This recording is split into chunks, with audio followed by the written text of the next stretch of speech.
Сәлем дуслар. Мен жей буе бакчада казындым. Җиләк җимеш, бакча эшләрен карадым. Үземне карарга вакыт табылмады. Тиздән эшкә. Сездә дә шул ук хәлме? Эшкә чыгар вакыт җитте. Йөз битне, кулларны карарга кирәк. Аннан соң инде киемнәрне барлыйк. Озын яллардан соң үзебезне эшкә әзерлик. Менә минем бит таныш косметолог биргән кремым бар. Ул үзе махсус аны өйдә миңа ясап күрсәткән иде.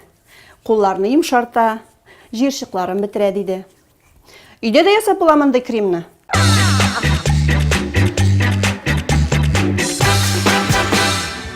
Кремнарның төрләре бик күп хәзер. Чит-илдән кергәннәре дә, үзебезнекеләре дә бар. Ләкин мин хәзерге вакытта инде без авылларга да кайтабыз, шәһәрдә дә эшләргә барабыз.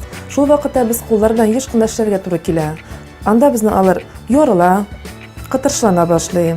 Һәркем үз тән тиресенә карап, үзенә крем сайлый. Үй шартларында ясала торган бик җайлы гына рецептым бар. Шуны сезгә хәтер тәкъдим итмәкче булам. Аның өчен мин пешкән бәрәңге әзерләдем. 1-2-3 штукны алабыз да. Менә шуның хәтле җитәр. Аны изәбез. Өстенә салабыз 100 грамм сөт. Шушының өстенә без салабыз аптекада була торган глицерин, берничә тамчы. Шулай ук моның өстенә без салабыз персик мае. Ул кулны бәрхетләндереп җибәрә. Хәзер шушы катнашманы куеп торабыз да, аны кулга сөртеп, 5 минутка пешеккә киеп куярга кирәк. Ул үзенең файдалы элементларын алачак. Безнең куллар йомшарып китә шуннан соң һәм ярылмый.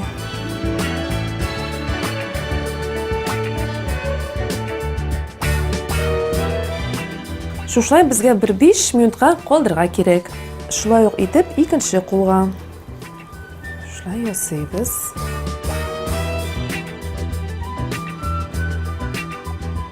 Калган катнашманы без бераз савытка салып, шулай итеп савытны холодильникка тыгып куябыз. Акчагыз да үзе яныңызда калыр, файдасын күрегез. Рәхәттәсен җәй көне. Туйганчы йокладык, су кыендык, барасы җирләргә бардык. Хәзер эшкә, укуга, медосмотр үтәргә кирәк. Кыскасы, эш муеннан. Барысы да хатын-кыз җилкәсендә бит аның. Ничек җитешеп бетәргә? Дуслар, монда психолог киңәшеннән башка булмас.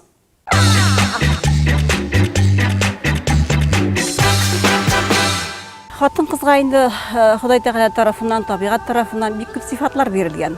Аның инде матурлыгы да, җинатлыгы да, тырышлыгы да бар. Шуңа күрә бу сифатларны без көзгегә карап, иртән торгачтында үзебезне яңа эшкә көйләп куярга тиешбез.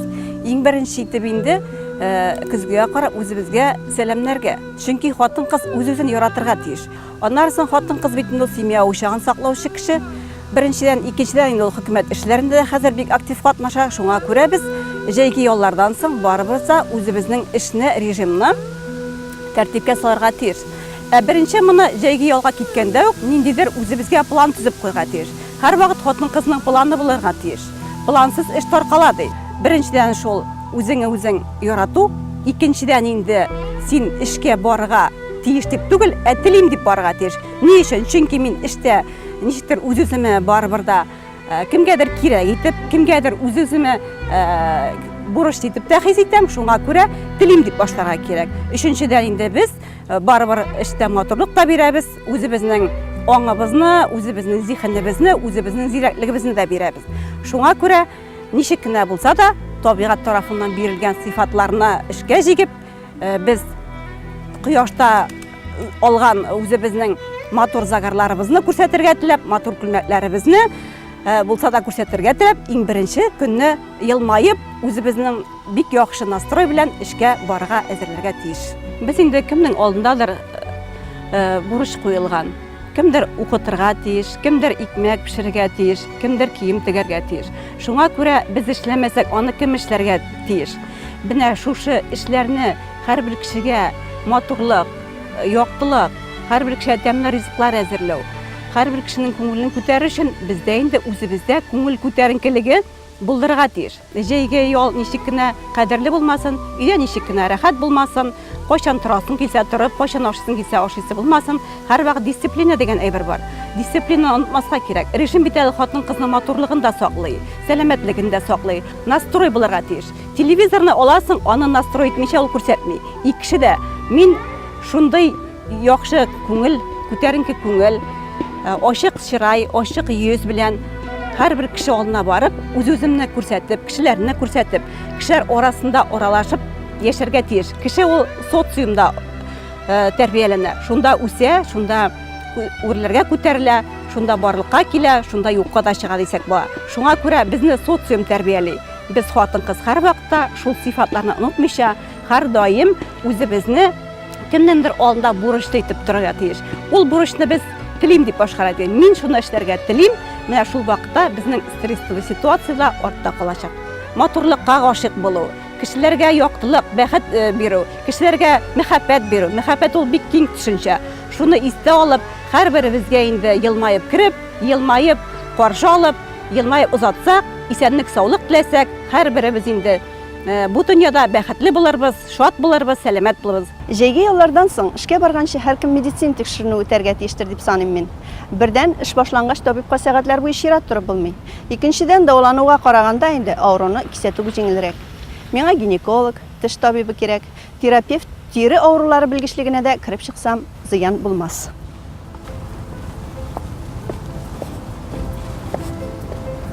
Җәй көне күп кешеләр сәяхәткә, йылы якларга, йылы илләргә китәләр. Бигрәк тә актык елларны, актык 10 елларны һәрбер гаиләне алсак та йылыкка, йылы илләргә бармаган кешеләр юктыр да. Быел без булдык Египетта, бигесе идек. Температура 40 илтә белән көндез 45-ка хәлек, кичкырын 33 градуска хәлек. Йыллыкта торды. Беренче сәяхәт түгел безнең, шуның белән әз генә тәҗрибә бар, опыт бар. Беренче эш дүрткән бик сакладым кына, майкалар киеп кенә, су кергәндә дә майка белән генә йөзеп, шулай үзебезне саклыйбыз. Алайда төрле чаклары була. Бу ел беренче көнне су кергәндә әз генә арка кайткач чимердәп алды. Ну, ожог булмады. Безнең климат ул уртача климат санала. Йылы якларда анда инде кояш активлыгы күбрәк, бигрәк. Шуның белән безнең кешеләр анда баргач, бигрәк тә беренче көннәрне кояш нурларыннан пешү или ожог алалар. Ул или кояшта, пляжда заграк беренче көннәрне, тире әзер булмаган чакны күбрәк ятсалар, ожог алалар, пешү алалар, или инде кайсы бер кешенең тиресенең шундый үзенчәлеге бар, ультрафиолет нурларына аллергия була, фотодерматит дип атала. Әзгедән кояшта булса да ул кеше чишенеп, киемсез шундый фотодерматит алырга мөмкин. Аның билгеләре шундый: тиредә кызыллык, пузырьклар барлыкка килә, авырту, кешенең самочувствиесе начарланып китә, температурасы күтәрелеп китәргә мөмкин.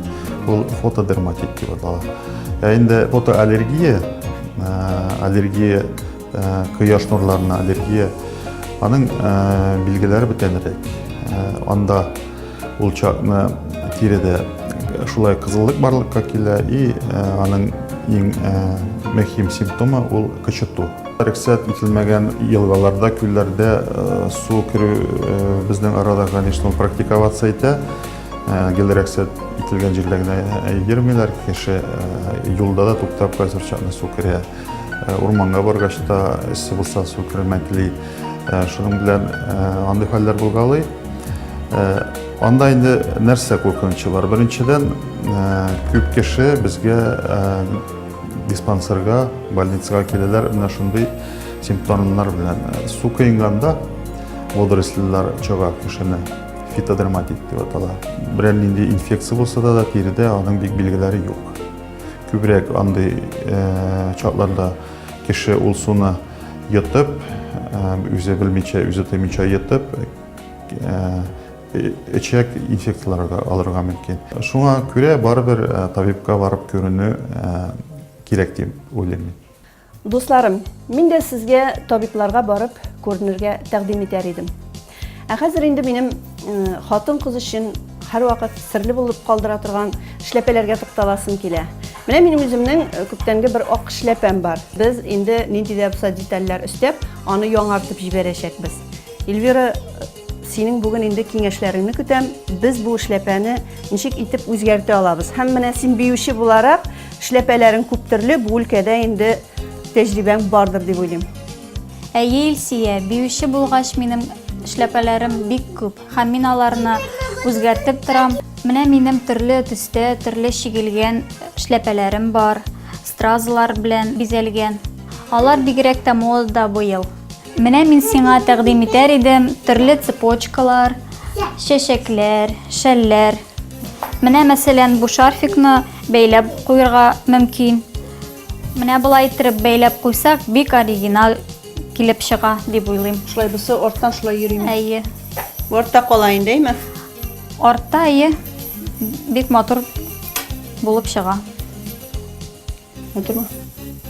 Әйе, бик матур. Мин үзем ташлар бик яратам. Хәзер әйдә бу матур эшләпәне ташлар белән бизәп карыйк. Менә хәзер эшләпәнең тишекләренә кертеп, үреп барабыз. Менә шулай итеп бәйләп куябыз. Бик матур итеп чыга. Бу эшләпәне ак яки крен төсле күлмәк белән җәй көне пляжда яки урамда киеп була. Менә Илсия, бу эшләпә сиңа бик тә килешер дип уйлыйм. Артык әйбер кирәк түгел. Әйе. Бик матур, бик килешә сиңа. Менә тиздән Энтузиаст бульварында Бәхет гаилә клубы Дело в шляпе дигән бәйрәм оештыра. Барлык хатын-кызлар бу бәйрәмгә матур эшләпәләр белән килергә тиеш була.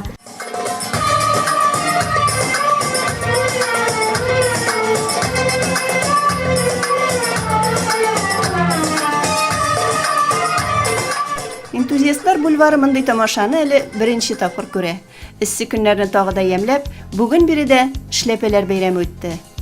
Нинди төрләре, төсләре, формалары гына югаларның. Шигелеп ясалганнары да, чәчәктән дә, кагаздан һәм башка эшләнешләрне күрергә мөмкин. Гадәти булмаган эшләпәләр киеп фотога төште, шаржлар ясатты, биеп күңел ачты халык. Сирәк кенә булса да, ир-егетләребез дә калышмаган. Бит тарихка килгәндә эшләпәләр элек ир-ат аксессуарлары исемлегендә торган. Борынгы греклар аны басу эшләрендә кояштан саклану өчен кигәннәр. Урта гасырда эшләпә Европага үтеп керә һәм ул табиб, җитәкче, укытучы булып эшләүче ир-атларда күренә башлый. Хатын-кызлар да һәрвакыт башларын каплап йөрергә тиеш булганнар. Урта гасырга кадәр алар аның өчен тукыма кулланалар. Гүзәл затларның яулык урынына эшләпә кию теләге 18 гасырның икенче яртысында барлыкка килә. Бүгенге көндә бу нәзакәтле баш киеме моданың иң югары ноктасында. Киләсе тапшыруыбыз мәктәп, уку кирәк-яраклары балалар турында булачак. Сезгә инде интернеттагы контактка кереп, Алтын балык группасында тәкъдимнәрегезне калдырырга тәкъдим итәм. Шулай ук сорауларыгызны да бирә аласыз. Хәзергә сау булыгыз. Мин кибетләргә киттем, яңа күлмәкләр алырга. Хезмәттәшләрем ах итсен әле.